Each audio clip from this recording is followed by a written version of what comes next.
Kalau Anda nomor satu, kalau Anda menjadi market leader of anything, kalau Anda menjadi seorang pemimpin, ingatlah itu tanggung jawab di hadapan Tuhan. Bahwa Anda hari ini dihargai, penghargaan kepadamu itu karena posisimu, karena tanggung jawabmu. Bukan karena Anda istimewa.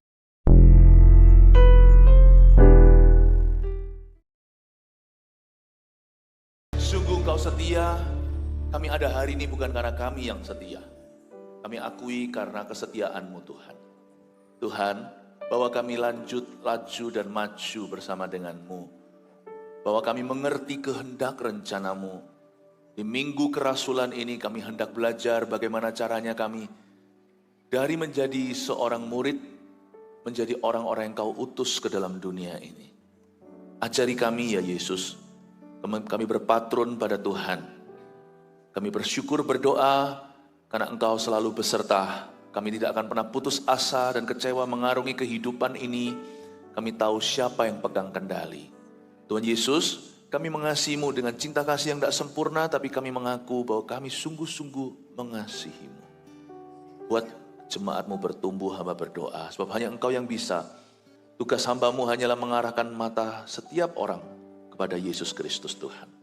Sisanya Tuhan, Allah Roh Kudus Engkau yang bekerja. Sembunyikan hamba di balik salib-Mu, berkati semua orang yang mengikuti ibadah di setiap cabang ibadah, setiap gereja lokal. Tuhan Yesus hadir secara khusus. Terima kasih Tuhan Yesus. Dalam nama Yesus, haleluya, amin. Selamat pagi, berikan tepuk tangan untuk Tuhan. God bless you. Matius 10 ayat 1-4, Yesus memanggil ke-12 rasul. Kita baca bersama ya. 1, 2, 3. Yesus memanggil ke-12 muridnya dan memberi kuasa kepada mereka untuk mengusir roh-roh jahat dan untuk melenyapkan segala penyakit dan segala kelemahan. Inilah nama ke-12 rasul itu. Pertama, Simon yang disebut Petrus dan Andreas saudaranya. Dan Yakobus anak Zebedius dan Yohanes saudaranya. Filipus dan Bartolomeus, Thomas dan Matius pemungut cukai, Yakobus anak Alfeus dan Tadeus, Simon orang Zelot, dan Yudas Iskariot yang mengkhianati dia. Terima kasih, silakan duduk. Interesting untuk kita perhatikan, sangat menarik sekali di ayat 2 ketika dibeberkan jajaran murid-murid Yesus yang kita hanya tahu 1, 2, 3 biasanya di luar kepala kita ingat. Seperti Petrus, Yohanes, Yakobus. Saya sengaja di minggu pertama saya bahas ini, saya bahas yang kurang populer dulu. Pemakaian Allah nggak ada hubungan sama popularitas. Beberapa rasul-rasul yang nggak disebutkan, nggak dijabarkan banyak di Alkitab itu karena nggak tahu kenapa ya dalam kehendak Tuhan, tapi bukan berarti mereka itu inferior. Berarti mereka kurang berdampak. Tidak. Waktu saya pelajari, sejak saya sekolah teologi dulu, sejak saya sekolah Alkitab, saya pelajari tentang murid-murid Yesus. Mereka semuanya itu masing-masing itu tokoh yang luar biasa. Kecuali Yudas Iskariot tentunya. Yudas Iskariot itu pelajaran berharga untuk setiap kita yang mau ngawur di hadapan Tuhan. Tetapi sisanya, ke-11-11-nya berdampak secara dahsyat. Sejarah mereka, cara matinya, mereka ke negara mana, ini luar biasa. Tapi yang disebut di ayat 2, pertama-tama adalah Simon Petrus. Padahal Simon itu adiknya Andreas, dia itu Titi. Jadi gak ada hubungan sama usia. Leadership-nya terasa. Petrus itu adalah seorang pangeran, pemimpin utama di antara 12 rasul, bahkan gereja mula-mula. Andreas itu malah jadi kokonya. Makanya saya mau bahas rasul-rasul yang kurang terbahas. Di minggu pertama ini saya fokusnya ke Andreas, Filipus, Nathanael, Bartolomeus, Thomas, dan Matius. Mari kita akan pelajari sekarang ya Andreas. Untuk cari ayatnya tentang Andreas nggak banyak, kalau Petrus banyak sekali. Banyak sekali. Tetapi kita tetap harus menyelidiki tentang rasul ini. Yohanes 1 ayat 35-42, mari kita buka. Yohanes 1 ayat 35-42, ada sebuah insiden Andreas disebut di awal-awal Injil Yohanes. Kita baca dulu ayat 35-42, saya bacakan ya. Murid-murid Yesus yang pertama. Pada keesokan harinya, Yohanes berdiri di situ pula dengan 2 orang muridnya. Dan ketika ia melihat Yesus lewat, ia berkata, lihatlah anak domba Allah. Ini Yohanes Pembaptis yang ngomong begini, bukan Yohanes sang rasul. Kedua murid itu mendengar apa yang dikatakannya itu, lalu mereka pergi mengikut Yesus. Tapi Yesus menoleh ke belakang, ia melihat bahwa mereka mengikuti dia, lalu berkata kepada mereka, apakah yang kamu cari? Kata mereka kepadanya, Rabi, yang artinya guru, di manakah engkau tinggal? Ia berkata kepada mereka, marilah dan kamu akan melihatnya. Mereka pun datang dan melihat di mana ia tinggal, dan hari itu mereka tinggal bersama-sama dengan dia, waktu itu kira-kira pukul 4. Salah seorang dari keduanya yang mendengar perkataan Yohanes lalu mengikut Yesus adalah Andreas, saudara Simon Petrus. Andreas mula-mula bertemu dengan Simon saudaranya dan ia berkata kepadanya, kami telah menemukan Mesias, yang artinya Kristus. Ia membawanya kepada Yesus, Yesus memandang dia dan berkata, engkau Simon, anak Yohanes, engkau akan dinamakan Kefas, artinya Petrus. Kalau kita baca ayat 35-42, seolah-olah Andreas itu hanyalah pemanis masuk ke dalam cerita Petrus. Kalau kita kurang hati-hati membaca, kita kira bahwa Tuhan itu punya anak emas dan anak tiri pula. Andreas itu seperti hanyalah transisional saja. Nanti ujungnya tokohnya adalah Kefas. Tapi sebenarnya enggak. Kita semua itu terhubung satu dengan yang lainnya. Kita semua kan hanyalah hamba atau pelayan dari Allah yang Maha Tinggi yang kita layani. Masing-masing kita itu punya fungsi. Jadi jangan ada power syndrome di antara kita yang merasa pelayananku lebih penting dari pelayananmu. Dan kalau memang kita dikasih pelayanan yang menonjol dan menyolok, janganlah kita menohok sama orang lain. Janganlah kita sok dan berkata, I'm the boss here, I'm the greatest. Aku bosnya, aku yang paling besar. Ingatlah dalam kehidupan masyarakat saja, belum lagi tubuh Kristus. Harusnya kita mengerti bahwa kita ini saling melengkapi. Gak ada Andreas, gak ada Petrus. Yang tuntun Petrus ke Yesus, Andreas loh. Andreas itu kokoh. Kalau kita pelajari, kan memang Alkitab tidak mengatakan ini, tapi kita bisa dapatkan dari sejarah gereja dan tradisi gereja. Bahwa Andreas itu adalah abangnya. Tapi saya tuh sangat kagum sama Andreas. Orang ini gak punya power syndrome. Gak punya sindrom kuasa, itu gak ada. Mungkin dia memang betul-betul diproses Tuhan ya seluruh murid Yesus. Tapi Andreas itu dari sononya memang lebih rendah hati. Sebenarnya Andreas dan Petrus ini dua bersaudara tidak punya kecenderungan besar kepala. Kalau Petrus itu agak gegabah ya. Yang punya kecenderungan besar kepala itu nanti kita bahas bulan Oktober, namanya Yakobus dan Yohanes anak Zebedeus. Yang itu agak sedikit ambisius. Andreas itu orangnya lebih low profile. Tapi jangan kita sangka bahwa orang low profile itu berarti orang pasif. Atau orang yang berdampak tidak seberapa. Kalau kita baca dalam sejarah, nah Anda tidak usah bacalah, Anda sibuk, saya bacakan, saya ceritakan, kan enak gini tinggal disuapi. Tapi firman ini harus Anda lakukan sendiri, saya tidak bisa melakukan untuk Anda. Nanti ujung daripada khotbah saya ini adalah aplikasi. Setiap ibadah sampai Oktober nanti saya akan memberikan aplikasinya 1, 2, 3, 1, 2, 3. Gimana Anda menerapkan? Nah, kalau menerapkan firman Anda harus terapkan sendiri. Saya punya kerohanian, Anda punya kehidupan rohani sendiri. Masing-masing kita bertanggung jawab di hadapan Allah. Tapi izinkan saya menyuapi dan memberitahu kepada Anda apa yang saya telah pelajari. Dahulu kala waktu saya masih menjadi siswa teologi dan sekarang terus menerus menjadi siswa Alkitab. Saya pelajari terus dan saya semakin kagum sama Andreas ini. Jangan kau kira orang yang low profile, orang yang itu berarti lemah. Ini Andreas penuh mujizat. Cara dia mati nanti saya jelaskan nanti aja. Kita baca ayat per ayat dulu saya bahas. Bagaimana Andreas itu dieksekusi, itu negara takut sekali dengan influence atau pengaruhnya. Andreas ini very powerful. Masing-masing itu very powerful. And in fact, bahkan Andreas itu miraculous. Kita tidak bisa membuktikan keabsahannya, tetapi dalam tradisi gereja Andreas itu termasuk di dalam cerita seputar Andreas itu orang mati dibangkitkan. Sama dia hanya berpapasan gitu aja. Persis seperti gurunya Yesus.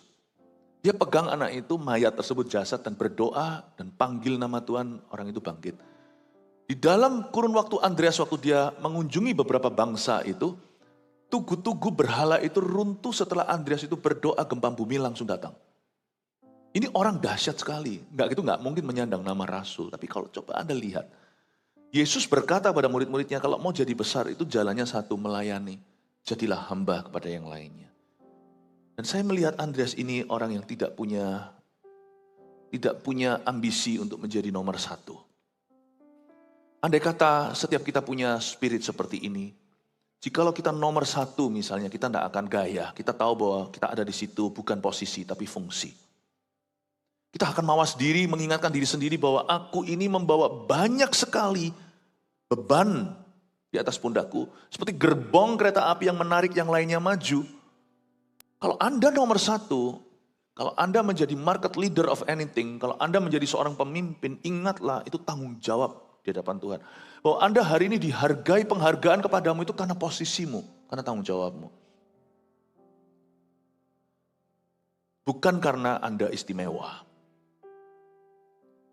Jikalau misalkan seorang hamba Tuhan di luar sana lalu habis itu dihormati, disapa dengan hormat. Bahkan misalkan kalau makan pun dibayari, jangan sampai inginkan uang orang.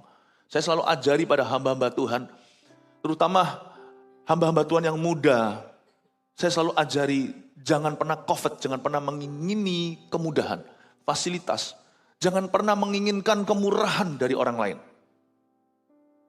Have some respect for your life, miliki hormat dan respect pada dirimu sendiri. Tapi misalkan jikalau ada seorang hamba Tuhan di luar sana itu ketemu jemaat, lalu jemaat bayari makan siangnya. Bukan karena diundang, tapi kebetulan satu restoran, lalu diam-diam settle the bill. Jangan kita merasa kita itu orang yang patut menerima pelayanan begitu. Kalau kita dilayani demikian itu karena posisimu itu dihargai, karena fungsimu itu berharga. Dan karena Anda menjadi berkat untuk orang lain karena tugasmu itu strategis. Makanya kita harus ingat, kalau saat kita mendapatkan penghargaan bukan hanya sebagai hamba Tuhan, misalnya kalau Anda di luar sana, kalau misalnya Anda manajer atau direktur atau pemimpin perusahaan, ingatlah, orang tunduk kepada Anda karena pekerjaan Anda yang Anda jalankan itu berkenaan dengan orang itu. Jangan sampai kita itu lupa diri, siapa kita ini bukan siapa-siapa di luar Kristus. Dan jangan sampai kita itu sembrono dalam menjalankan tugas kita, jangan sampai itu dicabut oleh Kristus. Belajar untuk appreciate, jangan pernah dalam bahasa Inggrisnya take advantage atau take for granted, mungkin terlalu pagi ini. Jangan sampai kita itu taking it for granted. Jangan sampai kita itu sudah biasa, akhirnya kita merasa berhak menerima. Spirit of entitlement itu buruk. Merasa berhak. Never. Remember, harus selalu ingat bahwa Andreas itu mendapatkan semua perlakuan dan pengurapan itu karena Tuhan memanggil dia sebagai seorang rasul. Berarti dia adalah utusan Kristus, diberinya kuasa untuk menginjak kalajengking, untuk menyembuhkan dan melepaskan. Ingatlah Bapak Ibu Saudara, bahwa jikalau Anda dihormati sebagai orang tua, berfungsilah dengan baik terhadap anak-anakmu. Di tempat kerja Anda, jikalau Anda dihargai, jalankan posisimu, jangan salah gunakan wewenangmu. Amin Bapak Ibu. Apalagi di dalam kerajaan sorga, di dalam dunia pelayanan, di dalam gereja, ingatlah bahwa kita hanyalah hamba. Belajar dari Andreas. Maka sekarang kita belajar ayat 35 lebih dulu. Saya bahas ayat per ayat. Pada keesokan harinya, Yohanes berdiri di situ pula dengan 2 orang muridnya. Yohanes di sini bukan Rasul Yohanes, Rasul kasih itu. Yohanes di sini adalah Yohanes Pembaptis, pendahulu Yesus Kristus yang mempersiapkan jalan bagi Mesias. Yohanes itu suatu hari berdiri di sana dengan 2 orang muridnya. 2 orang murid ini siapa? Langsung aja saya beritahu, bocorkan rahasia. 2 orang ini adalah Andreas dan Filipus. Andreas dan Filipus ini kemungkinan besar mereka adalah teman masa kecil. Sampai mereka dewasa, mereka tetap BFF atau best friend forever.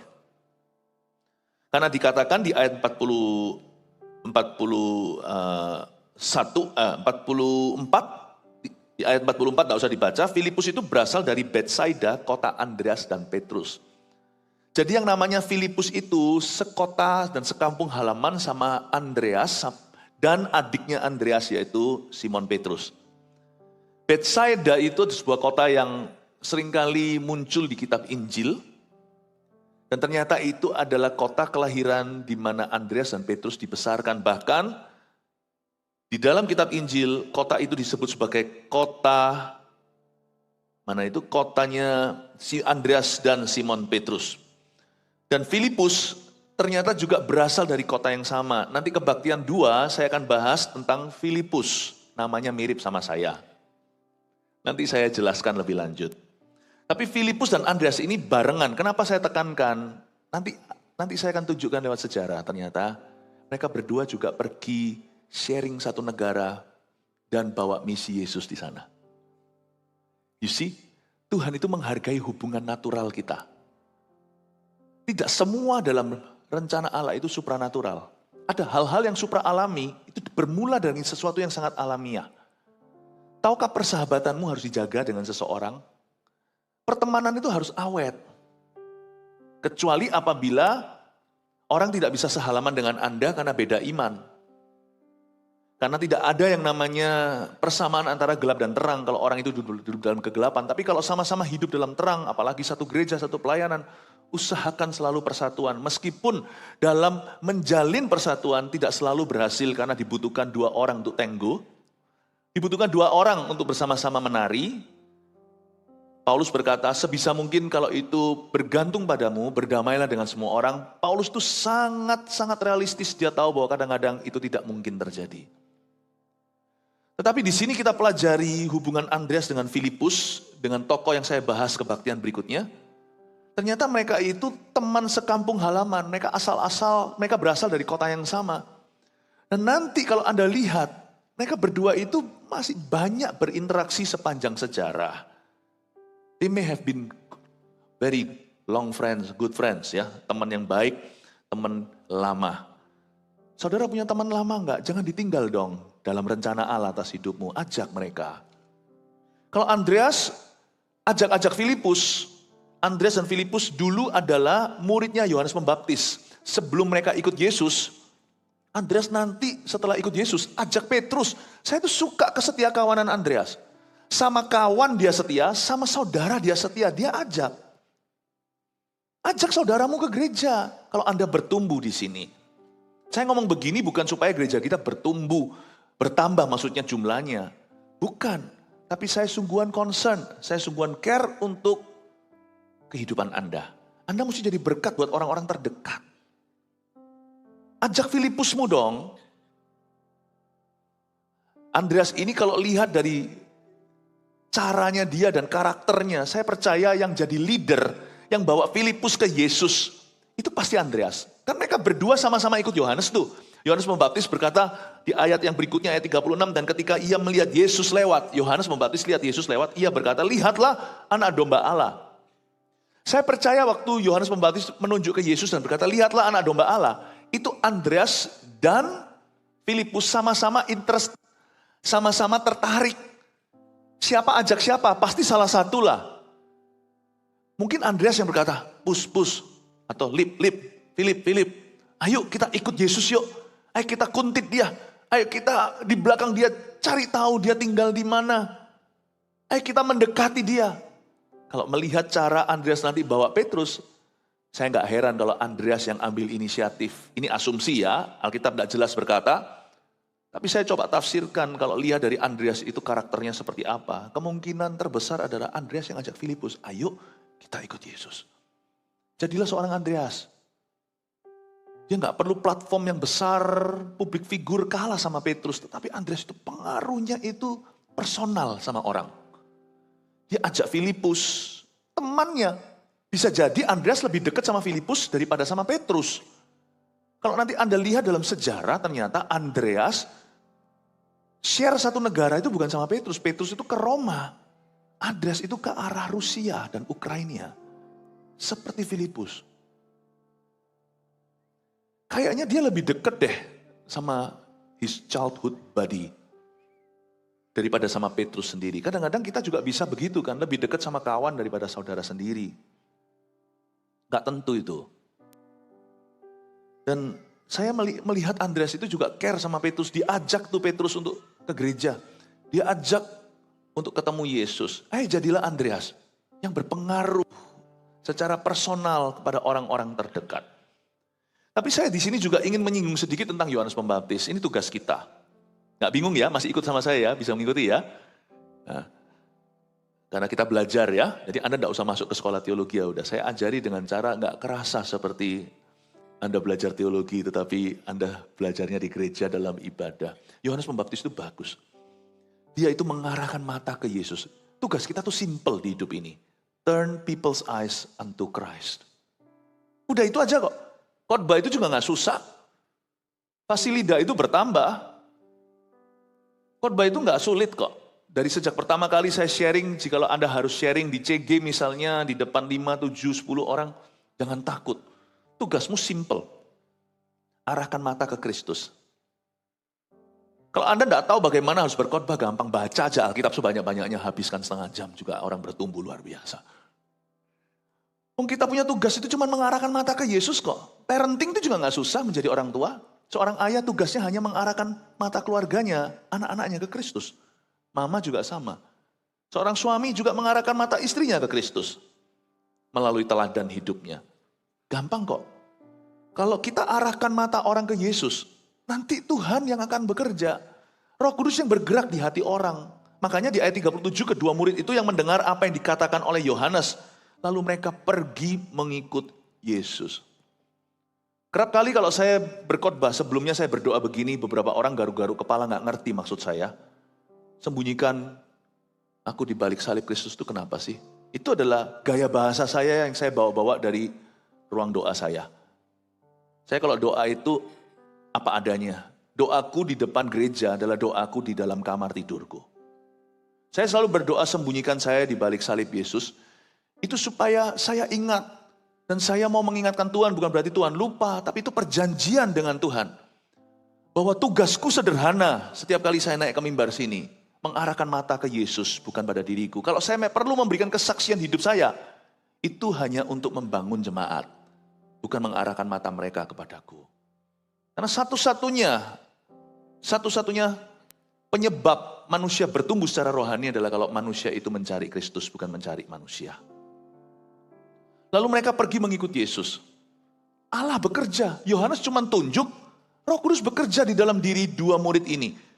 Andreas dan Filipus adalah dua murid Yesus pertama. Sebelum 12 murid jumlahnya. Dan mereka berdua ini boleh dikatakan hari ini. Mereka seperti orang yang sudah Kristen sebelumnya. Ini kan dulunya ikut Yohanes Pembaptis. Sekarang ikut Yesus. Berapa banyak di antara kita itu Kristen generasi kedua. Kita dari kecil udah Kristen. Tapi belum lahir baru, apalagi penuh Roh Kudus. Saya bisa juga menganggap diri saya ini pengikut Yohanes Pembaptis sebelum saya kenal Yesus waktu saya umur 18 tahun. Persisnya hari lahir baru saya itu September 1992. Saya lahir September 1974. Saya dari lahir sudah tahu Tuhan itu siapa, tidak kenal tapinya.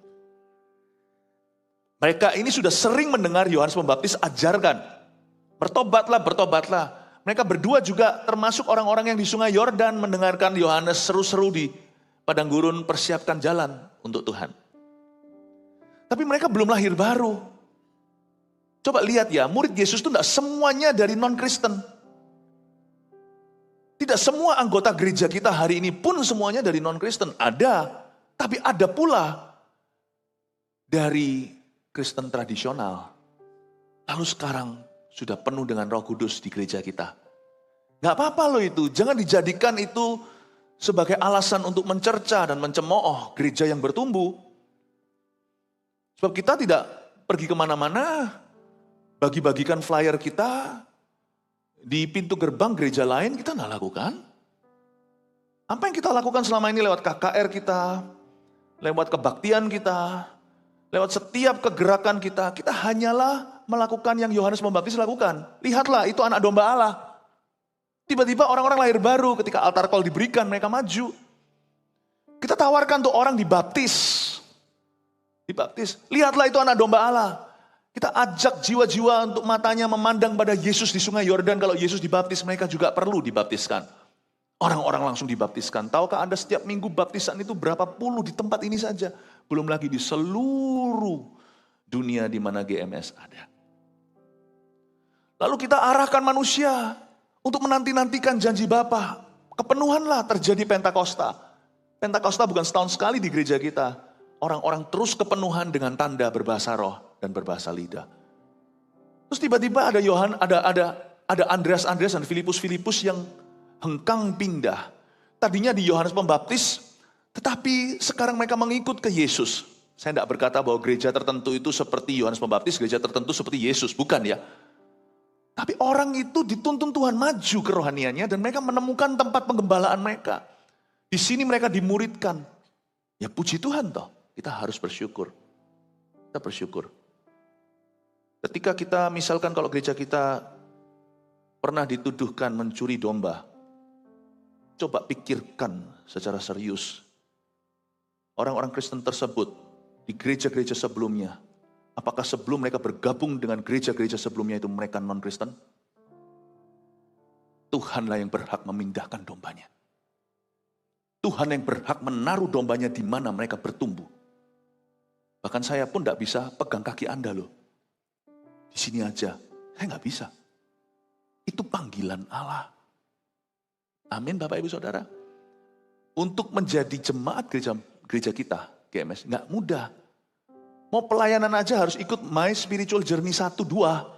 Belum lagi 3. Menjadi anggota CG cepat lambat harus bertambah.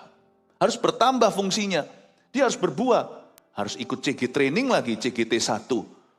Untuk jadi CGL atau menjadi pemimpin kelompok sel harus ikut CGT 2. Untuk naik lagi menjadi supervisornya beberapa yang di tempat kita namanya coach. Karena sekarang ini khotbah saya nggak akan didengar hanya orang-orang GMS saja. Mereka harus ikut CGT 3, betul ya? Nggak gampang. Mau diberkati pernikahannya di GMS juga nggak mudah. Ada 6 bulan sebelumnya. Harus konseling dan mentoring pranikah. Sudah dibaptis belum? Untuk memastikan bahwa mereka sama-sama satu gambar atau satu level dalam Tuhan.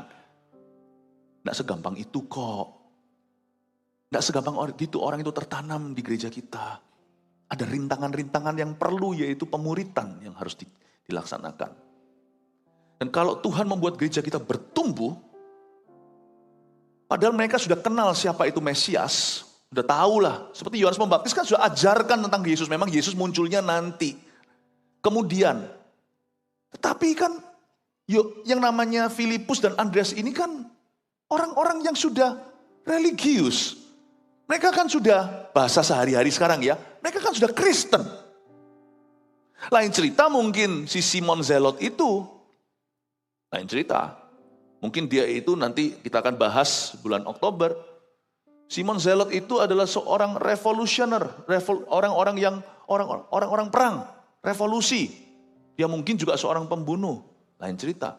Tapi Andreas dan Filipus ini orang baik, mereka sudah religius. Tapi lihat, ada satu titik mereka pindah dari Yohanes Pembaptis ke Kristus. Bapak Ibu jangan merasa bersalah kalau Allah telah memindahkan Anda kemari. Saya aja sebagai gembala sekarang tidak bisa pegangi kaki Anda kok. Saya tidak bisa gandolin Anda. Anda di sini harus fokus bertumbuh. Coba katakan kanan kirinya, fokus berbuah. Amin. Mari kita sekarang melihat ayat yang ke-38. Kedua murid itu mendengar apa yang dikatakan, lalu mereka pergi mengikuti Yesus, ayat 38. Tetapi Yesus menoleh ke belakang, ia melihat bahwa mereka mengikuti dia. Lalu berkata kepada mereka, apakah yang kamu cari? Berhenti di sana, 38a. Yesus itu merasa kok ada orang yang mengikuti dia ya. Tepatnya 2 orang. Kalau kita diikuti itu kan kita bisa kerasa ya dari belakang. Yang paling ngeri apa? Kalau seorang wanita pergi ke parking lot, ke tempat parkiran sepi gitu, mobilnya di ujung sana. Biasanya kalau jalan begitu kan harus noleh ke kiri kanan, ada orang atau enggak cepat-cepat ke kendaraan. Yesus juga merasa ada orang yang mengikuti dia. Yesus menoleh ke belakang. Langsung Yesus tanya begini. Apa yang kamu cari? Hari ini Tuhan menoleh kepada Anda juga dan bertanya, you cari apa sih jadi orang Kristen? Pemuritan dengan Tuhan Yesus selalu bermula dari sebuah pertanyaan dari Tuhan. Kita ini cari apa? Coba tanya. Sebuah pertanyaan yang langsung menohok ke hati. Yesus tanya sama dua orang itu, kamu cari apa ngikut aku? Ayo, kita juga harus bisa menjawabnya. Kita ini ikut Yesus cari apa ya? Jujur, ada yang cari uang. Supaya Tuhan berkati aku. Ada yang cari sehat. Supaya Tuhan sembuhkan aku. Nah kalau gak sembuh, kecewa gak sama Tuhan Yesus? Terus saya ini percaya kesembuhan ilahi. Kalau kematian tidak usah dipercayai, cepat lambat itu terjadi. Orang sakit kita doakan supaya mereka sembuh atau supaya mati. Kalau memang mau mati, tidak usah didoakan, cepat lambat itu. Kalau Anda mau doa, doakan untuk sembuh. Sebab doa itu adalah untuk mujizat. Kalau supaya orang itu biasa saja, persis seperti itu keadaannya dan memburuk bahkan, udah biarkan. Kita tidak boleh munafik berdoa. Kalau kita berdoa, when you open your mouth to pray, you pray for what God can do. Kalau Anda memang membuka mulut dan berdoa buat seseorang, doakan apa yang Allah sanggup lakukan dalam kehidupannya. Berapa kali saya doakan orang sakit dan mereka sembuh? Berapa kali saya doakan orang sakit dan mereka mati? Tak lama yang lalu seorang jemaat, dan dalam kondisi yang kurus kering seperti itu, kanker sudah stadium terakhir. Saya berdoa. Setelah saya berdoa, saya melihat dia sudah kurus seperti itu. Saya berkata, tetap percaya, tetap berharap. Orang itu, jemaat tersebut sangat-sangat cinta Yesus. Dan berharap untuk mujizat. Akankah saya patahkan semangatnya dan berkata, kau akan mati? Itu gak usah seorang hamba Tuhan mengucapkannya, dia juga tahu. Saya berdoa sama-sama supaya dia pegang teguh pada pengharapan. Dia berkata, I will heal. Dia berkata, aku akan sembuh. Setelah kita berdoa, amin. Saya berkata, Tuhan mengasihimu, apapun jawaban doa nanti ya, saya siapkan dia. Di hati saya rasa dia akan meninggal. Waktunya sudah tiba. Tapi saya tidak usah beritahu dia, nah dia tahu kok. Saya beritahu dia sama dia, Tuhan sanggup melakukan segala perkara. Dia berkata, amin pastor, amin. Saya bilang, Tuhan mengasihimu. Saya sudah ngomong soal mujizat. Setelah doa ya sudah, amin, amin sudah pada Tuhan. Tuhan mengasihimu, amin, terima kasih pastor. Tetap kuat ya. Tetap bersandar berharap pada Tuhan ya. We all love you. We all pray for you. Kita semua berdoa bagimu. Amin, amin. Selesai. Amin. Besok meninggal. Saya tidak akan menyesal. Di rewind lagi saya akan doa yang sama. Tapi waktu meninggal, keluarganya bisa menerima. Setelah dipanggil pulang ke rumah Bapak, saya tidak berkata, you kurang iman. Enggak. Saya berkata, Tuhan memberi, Tuhan mengambil, terpujilah nama Tuhan. Rewind lagi saya kalau bisa kembali ke hari kemarin. Saya tetap akan doakan yang sama. I want you to know sesuatu bahwa meskipun saya percaya kesembuhan ilahi, ultimately pada akhirnya yang paling puncak dalam kehidupan kita, ikut Yesus itu bukan cari mujizat. Ikut Yesus karena kita tahu dia memiliki kita. Dalam suka maupun dalam duka. Waktu kita menerima atau ketika kita kehilangan, kita harus bisa menjawab pertanyaan ini, apa yang kamu cari padaku? Tuhan tanya mereka, langsung ditembak. Ketika mereka mengikuti Yesus dari belakang, Yesus bertanya, kamu cari apa? Pemuritan juga sama. Kita cari apa? Saya berkali-kali diikuti oleh orang. Pada suatu hari saya berada di Korea, khotbah di salah satu gereja terbesar di Korea. Berapa waktu yang lalu, berapa bulan lalu, selalu ada satu orang duduk di sana. Dan dia selalu duduk di tempat di dekat saya. Di Korea kan lebih open gitu. Saya duduk di satu row di situ dengan gembala seniornya. Lalu habis itu di sebelah, selalu ada di belakang orang itu. Lalu pada suatu kali ibadah malah ada di samping sebelah sana. Lalu saya ditepuk seperti ini. Dia bilang, can I be your disciple? Dia berkata, aku rela untuk pindah ke Indonesia, untuk berada dekat Anda. Bisakah saya menjadi muridmu? Nah, ini orang Korea. Setiap sesi nggak pernah terlambat dia. Dia datang di situ dulu. Dan Korea itu kalau kebaktian tidak dimulai dari jam 7. Hari biasa dimulai dari jam 6 saya sudah mulai khotbah, jam 6 pagi. Sebelum mereka pergi kerja, Mereka itu ke gereja dulu, pulang dari kerja, sore ke gereja dulu baru pulang ke rumah. Itu orang Korea kayak gitu kekristenannya. Dan doa pagi mereka itu bukan setahun sekali.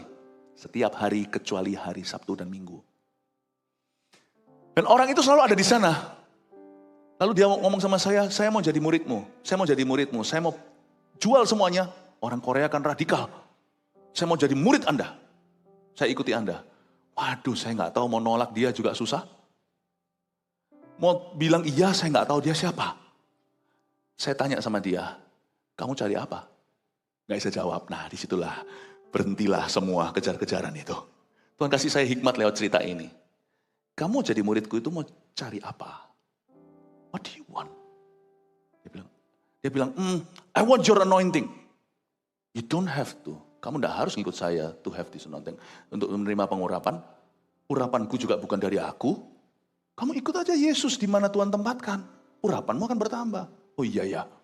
Jadi kamu cari apa? Ikut saya. Nggak bisa jawab dia. Dengan pertanyaan itu saya tinggalkan dia. Bapak Ibu Saudara, kalau Anda mau jadi murid Yesus, jawab ini dulu. What do you want from me? Kata Tuhan. Jawabannya satu, yang ini nggak akan ditolak sama Yesus. Butuh 31 tahun untuk saya mengerti ini. Tuliskan, to be like you. Titik. Itu aja. Untuk menjadi seperti Engkau, Tuhan. Yang ku kehendaki, kata Paulus, adalah mengenal Kristus. Dan mengenal kuasa kebangkitannya. Kuasa termasuk satu dimensi, jangan lupa. Dan untuk menjadi satu dan disamakan dengan kematiannya agar aku bersekutu dengan penderitaannya. Even when you are suffering. Bahkan ketika Anda menderita tanpa Anda mengerti mengapa. Tetaplah bersama dengan Kristus. Amin Bapak Ibu Saudara. Kalau Yesus tanya sama Anda hari ini, menoleh ke belakang dan memberimu pertanyaan. Kamu cari apa? Please jawab ini. Saya berikan bocoran dulu kalau Tuhan jaga-jaga, kalau Tuhan menanyai Anda hari ini. Tuhan, I want to be like you. Aku mau menjadi sepertimu. Itu gak akan ditolak. Anak saya Jeremy, suatu hari pada waktu ulang tahun saya pernah tanya sama dia. Dan itu membuat saya terharu, saya tidak tersanjung. Dan itu membuat saya semakin gemetar. Berarti saya tidak semakin merasakan bahwa besarnya tanggung jawab kami sebagai orang tua dan saya sebagai hamba Tuhan. Suatu hari waktu dia masih kecil, saya tanya sama dia, Jeremy, waktu ulang tahun, kamu mau apa? Dia berkata, I want to be like you. Aku mau jadi seperti Daddy. Mungkin dia sendiri lupa umur berapa, di usia berapa, waktu ulang tahun yang mana dia pernah ngomong itu. Masih kecil kok. Saya tanya, I want to be like you. Dan itu membuat saya gemetar terus terang. Dan itu membuat saya semakin, tapi itu adalah sebuah cetusan yang tidak akan pernah saya lupa dari seorang anak saya. Yesus tidak akan pernah lupa kalau Anda menjawab, aku ingin menjadi seperti Engkau ya Tuhan. Menjadi seperti Kristus. Bapak Ibu Saudara jemaat yang terkasih, sama Yesus jangan cari apa-apa. Cari satu ini aja. I want to be like you, to glorify you. Aku ingin menjadi sepertimu untuk memuliakan namamu. Dalam suka dan duka, dalam kuasa dan penderitaan. Amin. Berikan tepuk tangan untuk Tuhan Yesus. Lihat ya ayat 38, kata mereka kepadanya, Rabi artinya guru, di manakah engkau tinggal? Ini nggak ada, kita nggak tahu siapa yang persisnya bicara begini, tapi mereka berdua ngotot sama-sama kepingin tahu Tuhan Yesus tinggal di mana. Ayat 39, ia berkata kepada mereka, marilah dan kamu akan melihatnya. Tuhan tidak tolak. Marilah dan mereka pun datang dan melihat di mana ia tinggal. Dan hari itu mereka tinggal bersama-sama dengan dia. Waktu itu kira-kira pukul 4. Kenapa waktu itu kira-kira pukul 4 kok Tuhan ajak mereka ke rumahnya? Lain cerita kalau matahari sudah terbenam. Hospitality di Timur Tengah itu begini. Kalau sudah matahari terbenam gak kelihatan terang, Anda gak boleh membiarkan tamu itu di luar sana. Anda akan dikutuki sama seluruh masyarakat. Berarti Anda tidak bertanggung jawab sama tamunya. Tapi kalau pukul 4 mereka masih punya waktu untuk kembali pulang. Tapi Yesus ajak mereka, karena Yesus merasakan bahwa hati mereka itu haus dan lapar. Yesus tidak akan pernah tolak hati orang yang mau belajar. Yesus tidak akan pernah menolak hati orang yang haus untuk mengenal.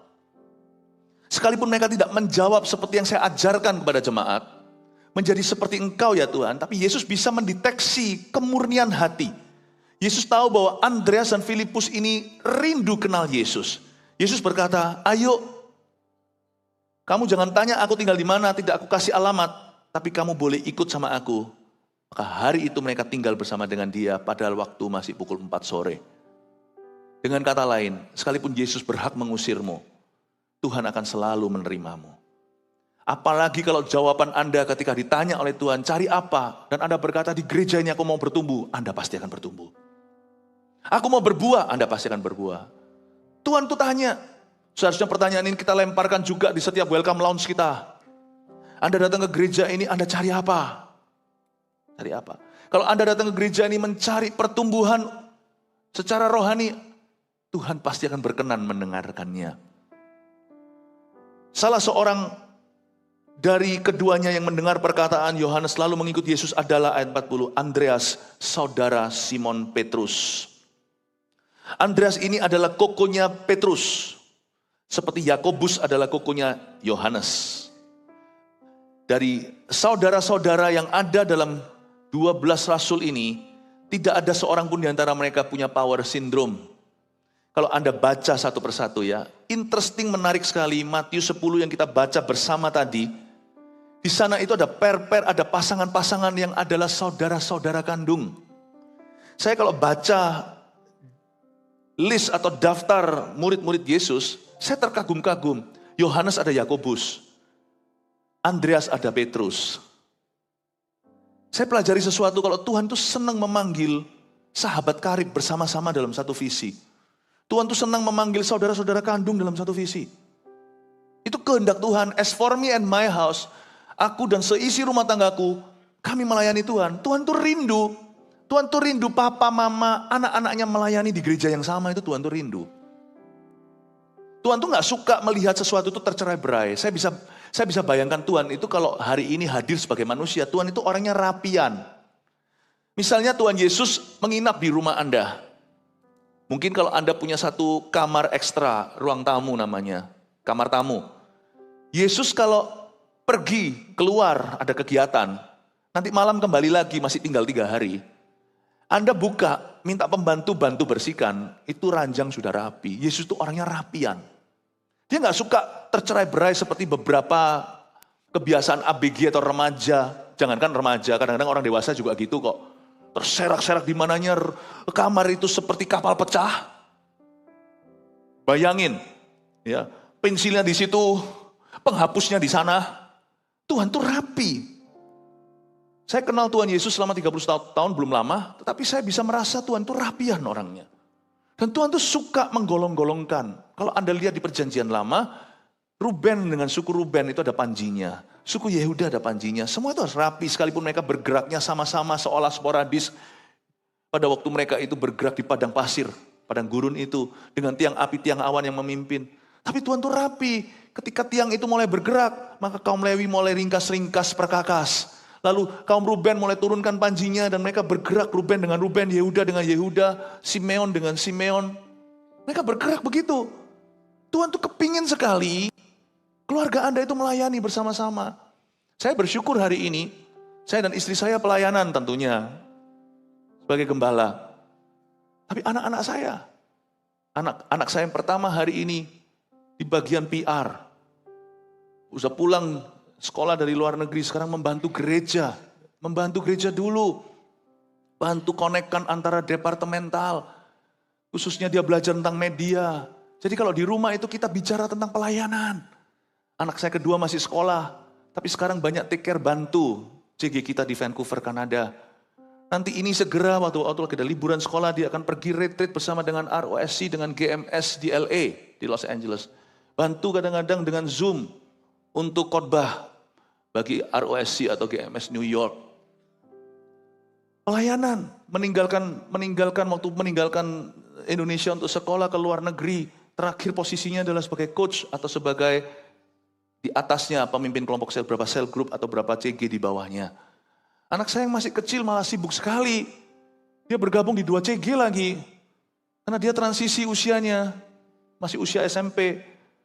Dia masih terlibat di CG-nya Eagle Kids, Voltage, tapi sebagai CGL, pemimpin kelompok sel. Tapi dia juga terlibat di CG AOG, Tapi dia sebagai member di situ. Jadi kalau saya mau keluar sama dia itu saya harus buat appointment. Tapi bersyukur, Tuhan buat keluarga kami rapi. Semuanya itu melayani bersama-sama dalam satu banner GMS. Bukan berarti ini keharusan, kalau enggak masuk surga. Kerapian tidak ada hubungan dengan keselamatan. Tapi Allah yang menyelamatkanmu itu orangnya teliti dan rapi. Orangnya tidy. Dan saya suka sekali Yosua yang berkata, aku dan seisi rumah tanggaku kami melayani Tuhan. Yosua itu kan nama sama dengan Yesus. Orang beda. Tapi seperti mengingatkan kita pada Yesus di perjanjian baru Tuhan kita. Tuhan kepingin kita melayani bersama dengan family kita, keluarga kita. Anda lihat ini. Petrus sama Yohanes, Yakobus sama Yohanes, Petrus sama Andreas, mereka semua melayani, bahkan childhood buddy, bahkan rekan teman masa kecil pun mereka melayani bersama-sama dalam satu ministry. Nanti waktu mereka misi, mereka juga sharing negara sama-sama, mereka gempur bersama. Luar biasa loh kalau saya baca ini semuanya. Ayat 41, Andreas mula-mula bertemu dengan Simon saudaranya. Dan ia berkata kepadanya, kami telah menemukan Mesias yang artinya Kristus. Andreas itu ketemu sama Simon, langsung beritahu, dek, aku ketemu sama juru selamat. Ia membawanya kepada Yesus. Yesus memandang dia dan berkata, engkau Simon anak Yohanes, engkau akan dinamakan Kefas, artinya Petrus. Yohanes 6 ayat 8-9 munculkan saja di depan sini, saya kasih tambahan referensi tentang Andreas. Andreas yang sama, yang menemukan Petrus, bawa ke Yesus. Andreas yang sama yang menemukan roti boy itu. Lihat ya, seorang dari muridnya yaitu Andreas saudara Simon Petrus berkata kepadanya, terus. Di sini ada seorang anak yang mempunyai 5 roti jelai dan 2 ikan. Tetapi apakah artinya ini untuk orang sebanyak ini? Anda lihat ya, Andreas itu punya kelebihan. Kelebihannya menemukan. Dia beritahu sama Petrus, aku telah menemukan Mesias. Lalu dibawa ke Yesus. Nanti pada waktu Tuhan Yesus sudah memuridkan mereka, ada 5.000 orang kelaparan dan matahari mulai terbenam.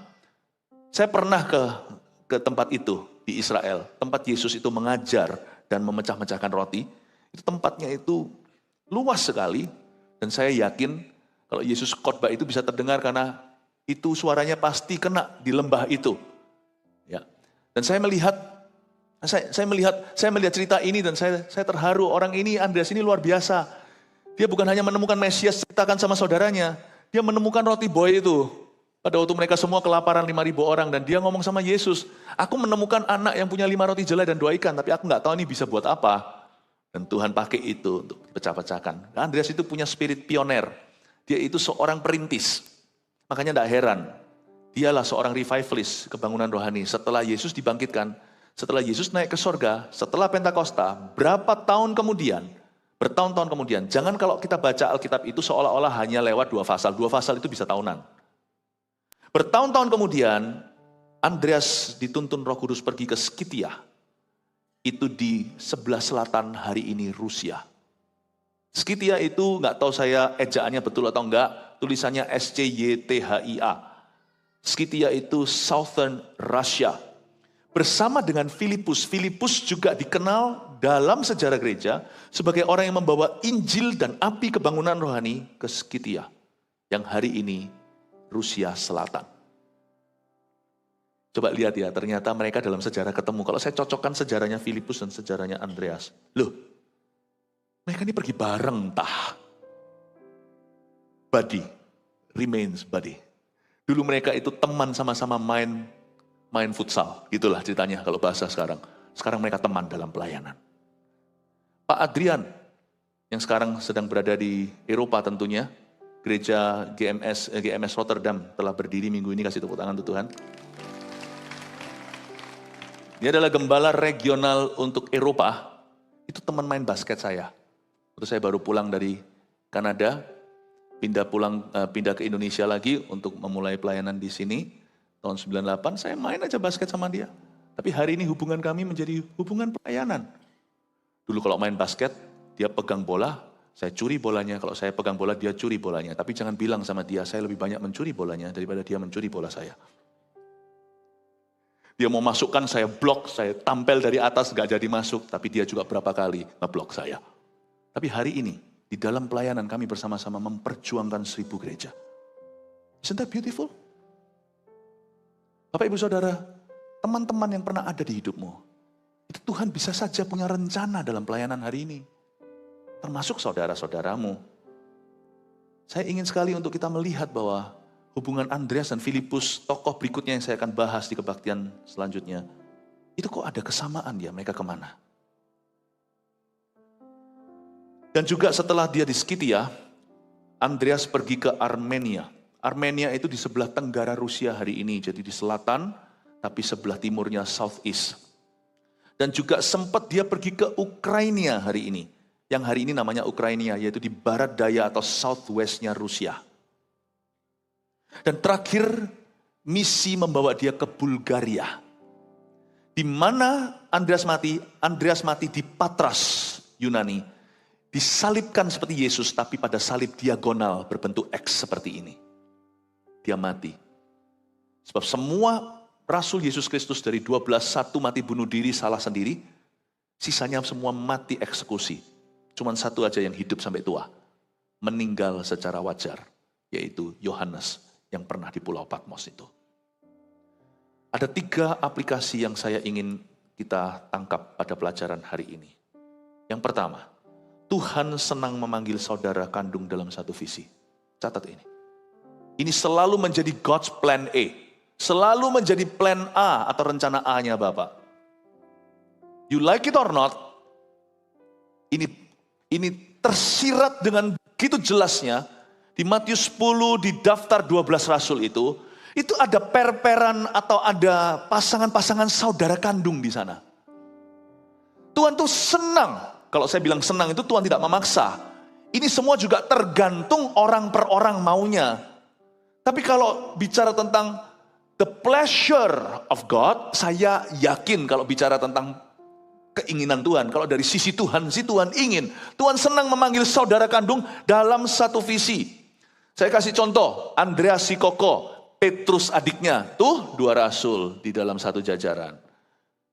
Yakobus dan Yohanes. Yakobus itu kokonya, Yohanes itu si Titi, itu si adiknya. Tuh, saudara kandung anak-anak Seberius. Meskipun dalam perjalanan pelayanan, Petrus banyak gabung sama Yohanes.